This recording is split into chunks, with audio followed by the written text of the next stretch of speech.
Today is March 12th, 2023, and today we are here with Jason Foglesong, who's running for the AC Board of Regents. Jason, welcome. Thanks. Let's tell the voters of Amarillo why you're running for the AC Board of Regents. It appeared that there's not enough people running for any of these local offices that actually care about what the average voter thinks. And I think that the common working class person in this town is generally ignored. And then tax increases are passed and the people just can't afford it. And then they don't understand why it's happening because nobody's actually talking to them about it. So you want to change that? Yeah, I think there needs to be a lot of transparency. I know the boards publish their minutes and things are made public, but it's not that easy. And it really should be. It's just a matter of get on Facebook or YouTube or Twitter or whatever platform it is and be able to talk to these people and find out what they're doing, and find out why they're voting the way they are, what the issues are, instead of having to download a PDF and comb through it, when in some cases that can be really hard and time consuming. And a lot of people don't know what those things mean because it's just very vague. It's just notes taken from a meeting. So you want more communication? Yeah, more communication with the public to educate them on what the issues are. And then obviously I want to keep fingers out of people's wallets because the economy is really bad right now, and it's just not fair to ask people to sacrifice even more than they already have. So what does the AC Board of Regents, what is their role? As far as I know, it has to do with the financials of running the college and like approving contracts and approving expenditures, passing bond issues. I don't know if it actually deals with curriculum and content. Yeah, I don't think it does. I think their main role is to hire and fire the president of the. It seems accurate. I know there's some things on the things in the education world in general that a lot of people are angry about, and I don't know what type of influence I will have on that type of curriculum or those messaging, like the CRT issues and the diversity, equity, inclusion things that you can find on their website. I don't even know how much influence I'll have on those things until I get there, because I've asked and I can't really. Some people tell me, yes, you do. Some people tell me, no, you don't. I'm opposed to those things, for the record. Well, I think you can hold the superintendent or the president of the college accountable for that. I think that's how you can do it. I think that's the mechanism. I'm all for being, treating people fairly and equally, and I really don't like racism at all. Obviously, that's just destructive to everybody in society. But some of these things it appears to be communist propaganda, and if it's not, if there's a significant portion of the community that thinks it is, then it might as well be, and you still need to address that. So what do you think the main 3 or 4 issues facing the AC Board of Regents today is? I think it's all about money and how they're going to take, or what direction they're going to take the college in. If they want to expand it, if they want to keep it the same, build new programs, hire new faculty. But I don't think there's really anything controversial there. It's really just, are they going to be fiscally responsible with the taxpayers' money? And I don't know that any municipal government organization in this area has been financially responsible in the last few years. It's my opinion that they have not. What do you think that is? Mostly it's people that get in there that they mean well, they want to do good things. I don't think it's anything malicious or harmful. It's just the fact that maybe some of these people don't really think about the effects of their policies on the average taxpayers. Maybe they don't know, they're far removed. It's been a long time since they've seen what the day-to-day life for people is. And it's most of our people in this town, we're probably struggling to make ends meet. I know I'm a teacher at a public school, and I see students and their families struggling to make ends meet, and things are expensive. And it's obvious, it's plain to see when you go to the grocery store how much things cost these days. Gas hasn't really come back down. Nothing has changed for the better. It just keeps going more and more like out of control. Now we have news headlines coming across like banks failing and stuff. People are just nervous and scared about what the economy's like, and asking them for more money just makes me feel like this is a bad time for that.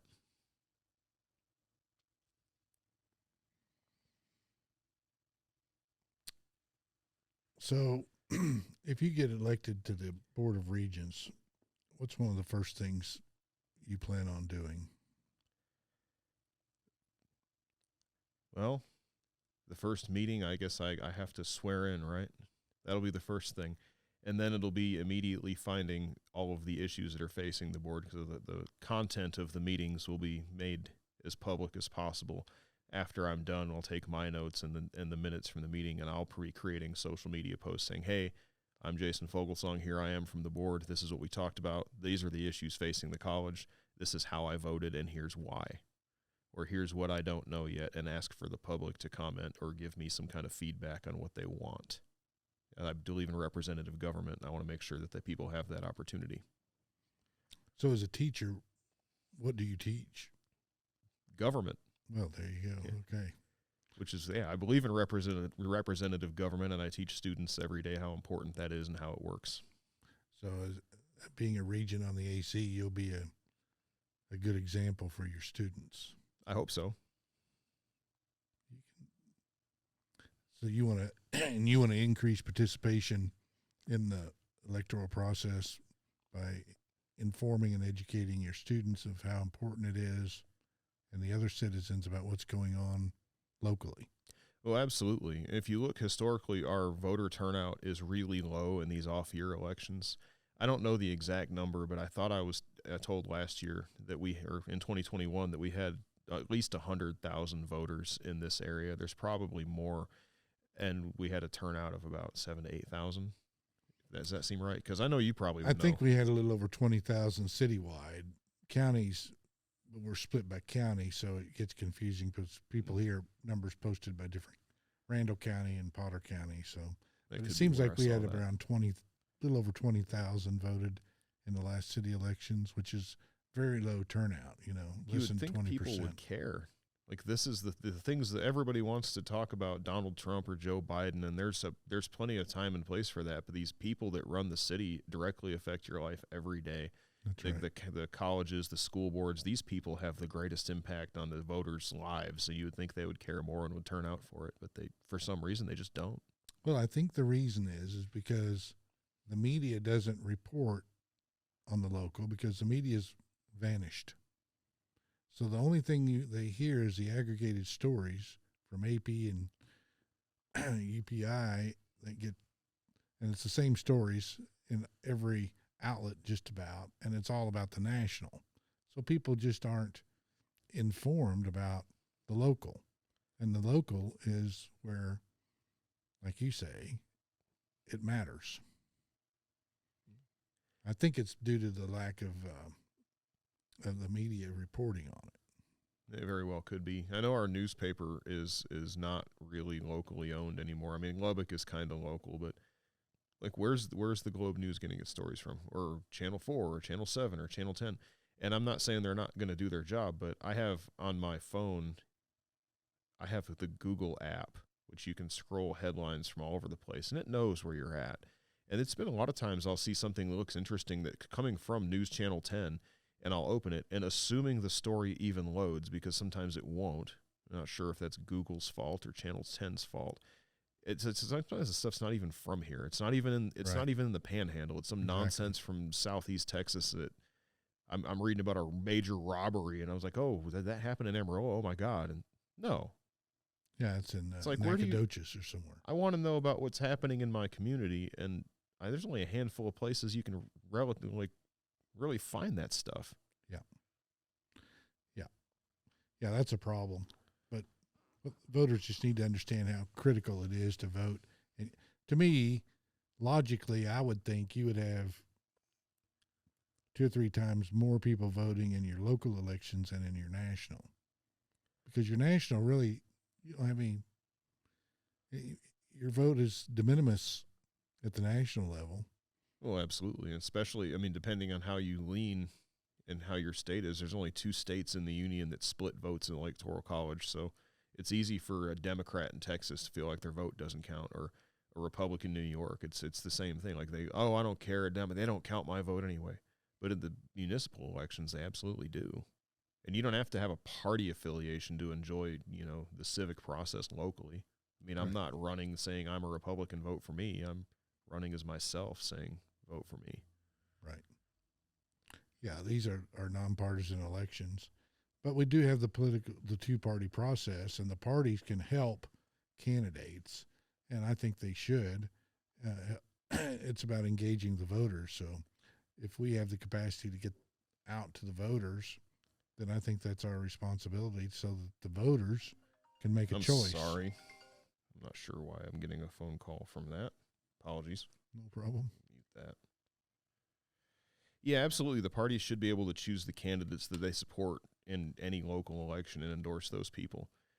And I mean, that's part of their function, because if you're an engaged voter and you look up to whatever the Republican or the Democrat say, then if they're telling you, hey, vote for this guy, he's a good person, I mean, it'll help you make your decision.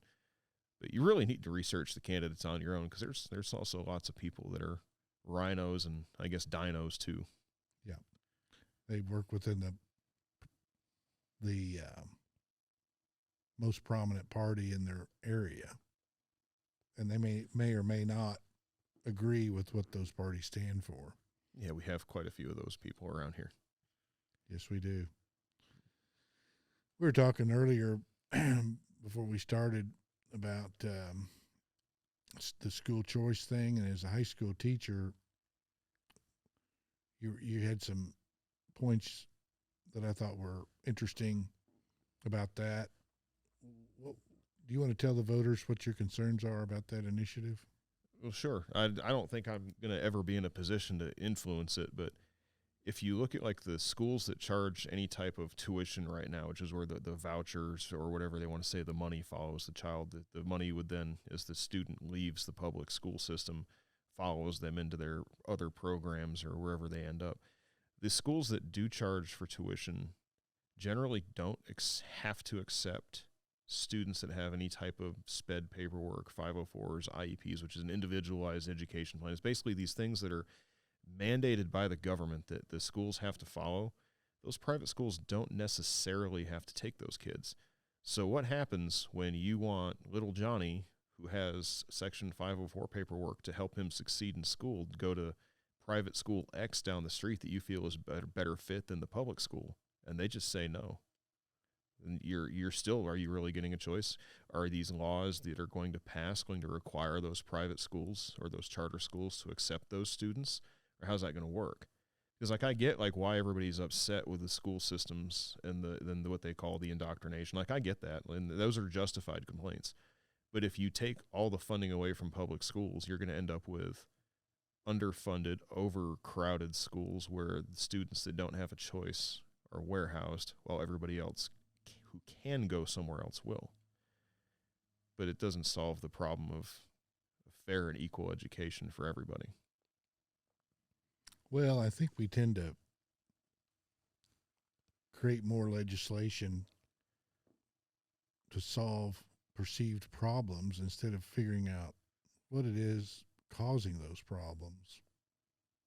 And because that's a lot more effort. Maybe we need to look and see how we can fix that problem, the cause of the problem. So what do you think the cause of the people's concern is? Is it the teachers' unions? Is it what's causing the problems in public education? I have no idea where it's coming from. It could be teachers' unions, but Texas doesn't really have. The unions or organizations that are here don't have collective bargaining or strike ability, so they don't really have any teeth. And I don't really get what the incentive is to teach some of these things that people are upset about, especially when the governor has already put out legislation to ban it. Like if I'm standing in my classroom and want to teach, I can teach civil rights and racism and things like that. And there's ways to do that fairly without making anyone feel bad about it. It's just history. But if you take it and go to a certain, and I'm not very good at explaining critical race theory, but if you try to take and incorporate that content, you're breaking the law. But yet you can find a handful of loud people on other social media like TikTok talking about how they're doing it anyway. That's the problem. If you have a law telling you what you can't teach, we have standards that require us to teach certain things. They're the TEKS, the Texas Essential Knowledge and Skills. It's really cut and dried what you're supposed to be doing in the classroom. And if it's not on that list and it's against the law, then why are you doing it? And I understand, they want to be kind, or they want to be inclusive, or they want to affirm someone's feelings or whatever it is. But at the end of the day, you got to protect your job and your career. And some people seem like they're forgetting that. But where it's coming from or what the motivation is, I have no idea. If I knew that everybody was upset with me in my community about something that I was teaching, then I would try to figure out a way to, make them happy and teach them what I'm supposed to be teaching those kids, so that I could keep my job. Well, that's interesting. So from your perspective as a teacher, some of this may be overblown. I think it's a handful of really, really loud people and a handful of organizations that have a lot of money and a lot of influence that are pushing these things. And the average teacher in the classroom is just trying to get through the day and teach their content the way they're supposed to. So do most teachers build their own lesson plans? Usually, I do, but I have help. I have the state standards guide me in what I'm supposed to be using, and I have a textbook that I can use. But I pretty much plan out what I do in my classroom, and I would imagine most people do. Sometimes some departments have teams that work together to plan, or they can purchase curriculums from some places, but I don't think I've seen a lot of that. I haven't seen a lot of curriculum being purchased, but I only can speak for social studies department, and only at my specific school, so I don't know. And I guess when you get to the community college level, do teachers have a little bit more free reign? I would think so. It's been a while since I've been in college, but I know that when I was in college, my U.S. history and my government and economics classes that I took seemed pretty cut and dried. Like, we had texts we had to read. They weren't specifically textbooks. We had books assigned by the instructor, and we had class discussions. I didn't really see a whole lot of politics in my community college, but that would have been like 2005 or 2006, a long time ago. And when I was in the 4-year program at my college, I went to SUNY Binghamton, which is a state university in New York. Yeah, there was absolutely some political bias at play there, because it's a 4-year college and that happens. But as far as I could tell, those professors created their own curriculum, and many of them wrote their own books and had their own sources. And it was actually really interesting to see the processes some of them went through to create their content. But at Amarillo College, I can't comment. I don't know, but I would imagine that those instructors have the freedom to do what they want. I guess one thing that they're all proud of is AMTech, which is a partnership between the AISD and Amarillo College. Do you have any thoughts on that? I think it's a good thing for students to expose them to things they otherwise wouldn't get the chance to do in some of their high schools. I know, if I remember right, and maybe these programs have been consolidated at Amtech, so I could be wrong, but at one point, Palo Duro had a body work program, like work on cars. Caprock has welding and agriculture. I don't know what Amarillo High or Tascosa has, but I'm sure they all have a program that is like a specific thing that their school has. But Amtech has more of that, and it gives them a chance to do something besides just say, "Oh, I'm going to go to college." For what? I don't know. They can learn some actual skills. I think it's great. Yeah, I think it's better to teach people, even if they were going to go to college. I think everybody should have a skill that they can fall back on. And I know some of the teachers that work out at Amtech, and those kids are in good hands. Those are some knowledgeable, skilled people that are going to show them how to do some cool stuff. Well, it's my understanding that Amarillo College is one of the better community colleges in the country. That's what I've heard.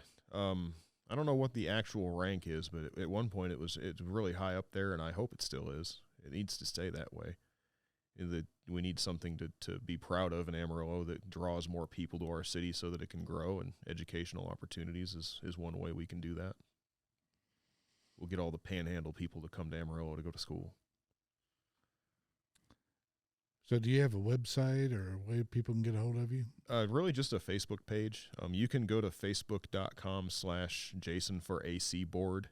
My last name is kind of hard to pronounce, so I didn't ask anybody to spell it. Or you can just search Jason Foglesong on Facebook. Or I have a Twitter and an Instagram too, and I don't really use those platforms much. Everything for me is going to be posted on Facebook. And if I do have YouTube videos or any other content to offer, it'll be made available there first. All right. Well, there's several people running for this position, and they're going to have cumulative voting, right? Yes, there's 3 seats open, so you can vote for 3 candidates separately, or you can vote for one candidate 3 times. So why should the voters choose you over the other candidates? I don't want to say anything bad about anybody, but I'm clearly the best choice because I'm in this race, and I'm going to be honest and transparent with voters. And I'm not saying that anyone else is dishonest, but I've made it a point to campaign on that promise, and I'm going to keep it. Very good. Well, Jason, thanks for coming by, and good luck in the campaign trail, and I'm sure I'll see you at various and sundry forums between now and May the 6th. Yeah, there are several scheduled, and I'm sure there's more waiting in the wings, but thanks for having me. Appreciate it.